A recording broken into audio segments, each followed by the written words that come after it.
Hi, I'm Dr. Brubaker. I'm here with you today to begin my first video on a new YouTube channel called Variant Quran.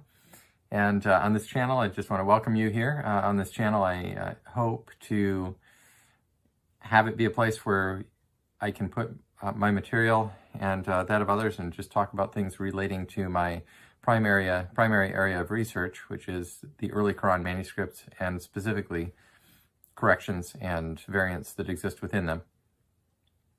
And it's been a pretty big week. The reason I'm doing this right now is that I've received a number of requests this week to consider putting some of my material up in bits and pieces, specific examples up online that people can look at, because it is a topic of discussion right now in a way that it has not been in the past.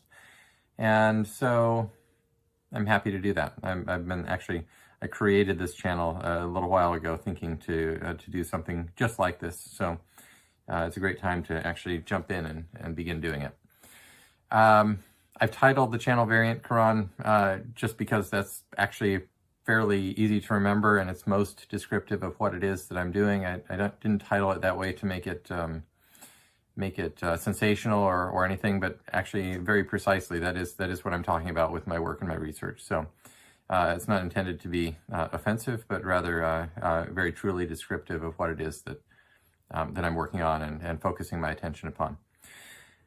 Yeah, so this past week or two, there's been discussions around the questions of the traditional views of the preservation of the Quran and the intersection of those with the academic understanding of this, which it shouldn't be that surprising because when you think of manuscripts being transmitted from person to person by people who are human and fallible or who sometimes disagree about things, it wouldn't be a surprise to see the kind of issues that certainly have been studied in the area of biblical manuscripts for several hundred years, New Testament and Hebrew Bible manuscripts, to find those in other books that have been transmitted through such a means.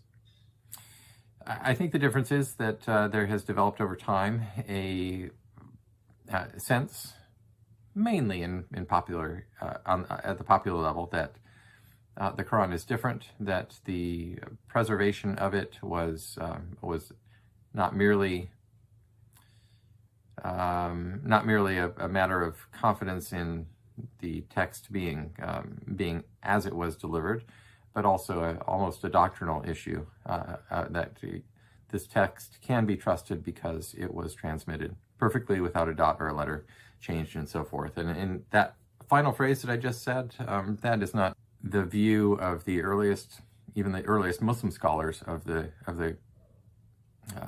matter at hand, but it is the view of many people today. So,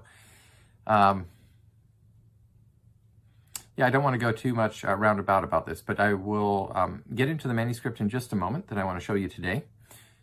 First, I just will give a very brief review of who I am and what it is that I've done. I realize that some people watching this may not know who I am and what I've done.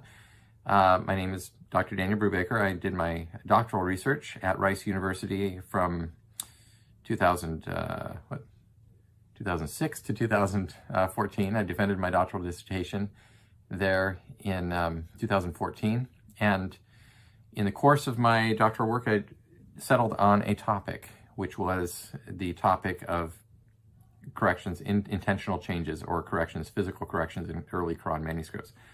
This had captured my interest over, at some point in time. I was interested generally in looking at textual criticism of the Quran. I worked with observing a friend, Keith Small, and others, and just became very interested in this and decided to focus my attention kind of narrowly, but actually also very broadly on many, many different manuscripts, narrowly on the subject of corrections and broadly by looking at many, many different manuscripts.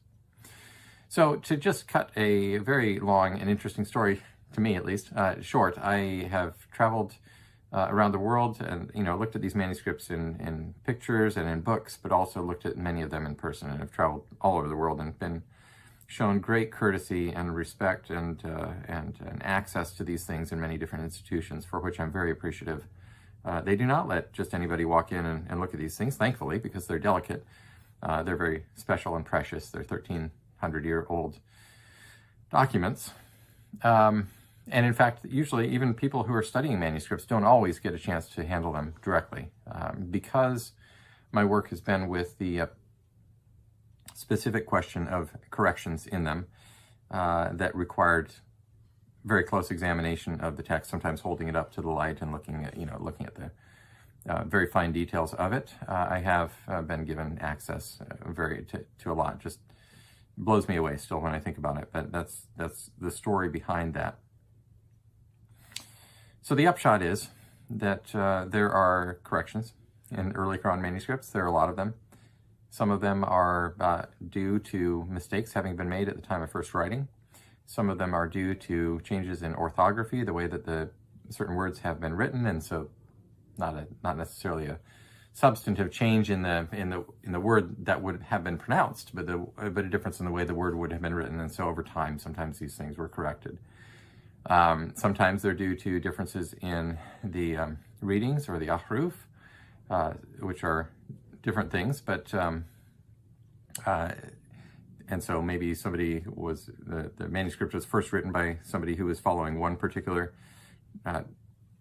line, and then was corrected by somebody who was wanting the manuscript to conform to a different reading or something like that. So those kind of things exist as well. But beyond that, there are also a number of corrections and other textual issues, other variations that don't seem to fit into any of these categories, and those are the ones, obviously, that are the most interesting. Now, I've cast my net fairly wide and have found thousands by now. I have many, many that are sitting in photographs that I have still yet to document and put in, and those will be coming out in forthcoming books, hopefully very soon. Yeah,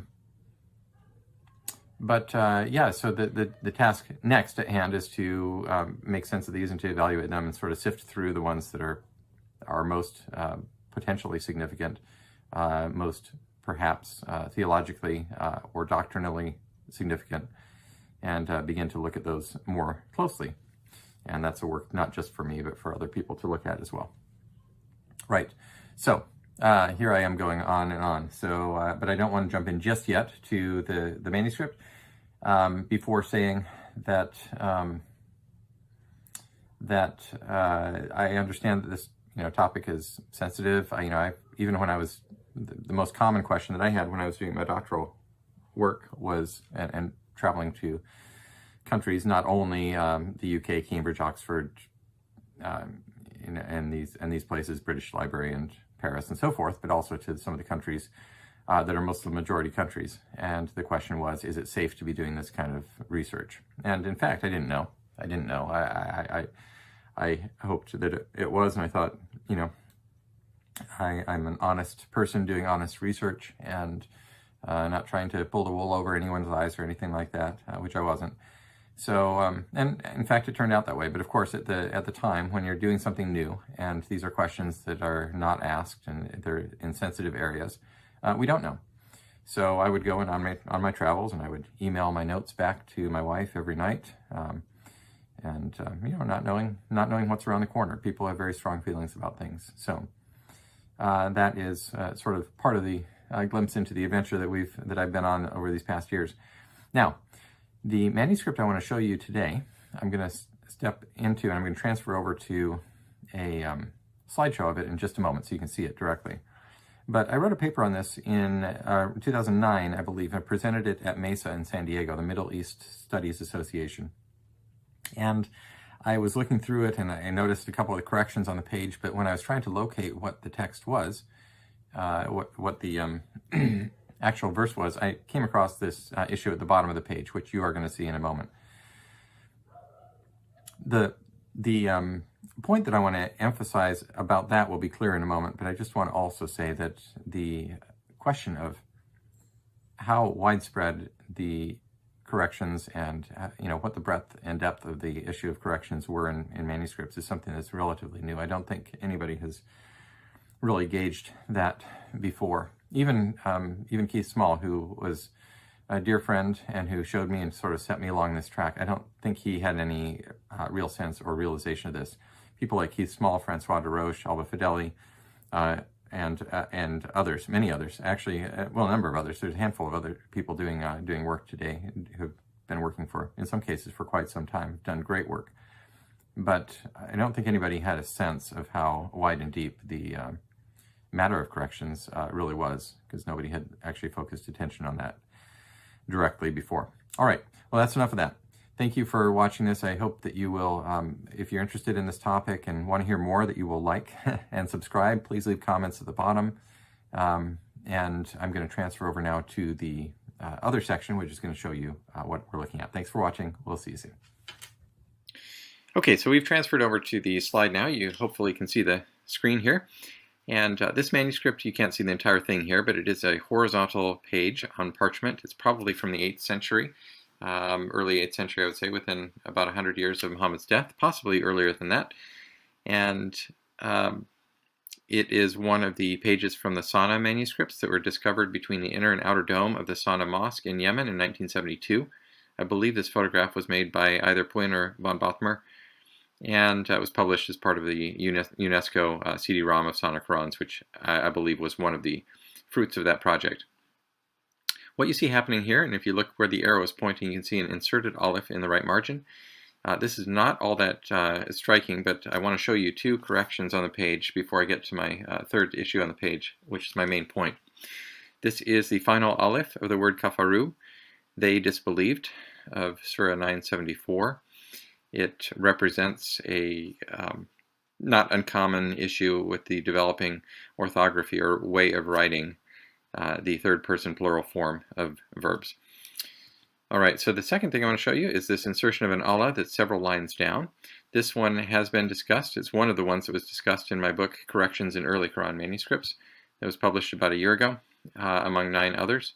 And by the way, I have a forthcoming chapter in another book through the Inara series that is discussing more of these corrections involving Allah, 27 corrections and or other insertions of Allah or other corrections involving the word Allah altogether. So it's a more extensive discussion if you found that interesting and want to be on your lookout for more.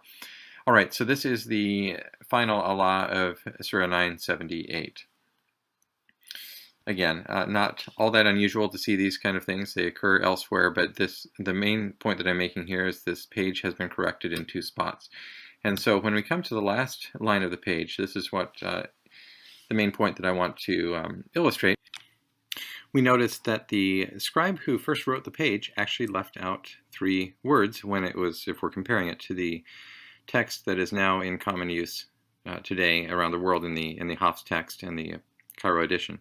So and that all the traditions point back toward.